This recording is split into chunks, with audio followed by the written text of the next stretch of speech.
ఉలిక్కిపడి లేచి కూర్చున్నాడు. ఏమిటి ద్రౌపది అరుస్తున్నట్లు వినపడుతోంది? ఉపకీచకుల యొక్క పెద్ద కేకలు అరుపులు వినపడుతున్నాయి. అనుమానం వచ్చింది ద్రౌపదికి. ఏదో ప్రమాదం వచ్చిందని కొంచెం దగ్గరగా వెళ్ళి విన్నాడు. ఆవిడ అరుపులే. శవానికి కట్టి తీసుకెళ్ళిపోతున్నారు, నన్ను కాపాడండి అని అరుస్తోంది.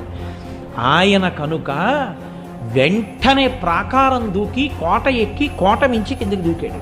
కిందకి దూకి ఆ చీకట్లో ఎవ్వరికీ కనపడకుండా వాళ్ళకన్నా ముందు శ్మశానానికి వెళ్ళిపోయాడు. మహాభారతంలో భీముడు, శ్రీరామాయణంలో హనుమ, వీళ్ళిద్దరే చెట్లు పీకి యుద్ధం చేస్తారు.